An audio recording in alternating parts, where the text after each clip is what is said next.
Alors bonjour, je suis Assele Rusti, je suis ingénieur génie civil de formation et je suis aussi manager de grands projets sur le plan international en France, donc, où j'exerce à Paris et pour le compte de l'État français.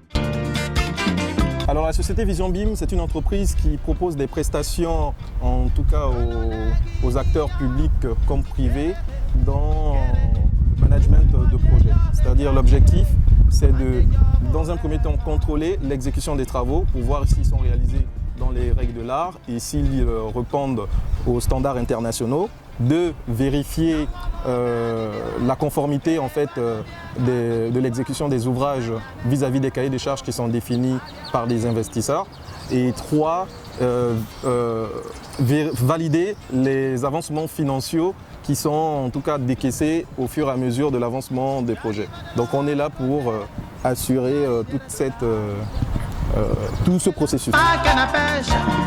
Après les travaux, oui, il y a un suivi. Par exemple, à l'international, dans les pièces administratives que nous mettrons en place, nous introduisons des outils juridiques qui permettent justement de pouvoir rattraper les entreprises qui réalisent les ouvrages donc, tels que le bâtiment qu'on voit derrière nous ou bien des ouvrages routiers aussi qui circulent aussi derrière nous. Ce qu'il faut savoir, c'est que lorsque ces ouvrages-là sont réalisés par rapport aux standards internationaux, ils ont une durée de vie minimum de 50 ans.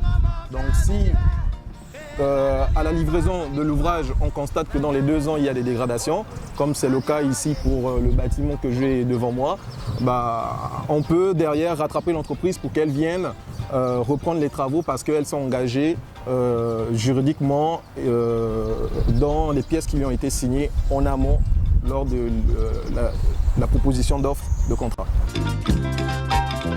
Alors sur l'État français, j'ai travaillé sur le projet de la Maison de Radio France, qui est un projet qui a démarré depuis 2010 et c'est un projet aujourd'hui qui est estimé à plus de 500 millions d'euros.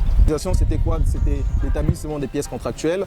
J'avais autour de moi une équipe de maîtrise d'ouvrage qui était constituée d'un architecte, d'un OPC qui est là pour s'assurer en fait que les entreprises interviennent dans le temps qui a été défini. Par exemple, c'est un ouvrage qui doit être exécuté dans un délai, 1 an par exemple, et on a un autre acteur qui vient pour contrôler que les entreprises respectent bien les délais qui ont été fixés.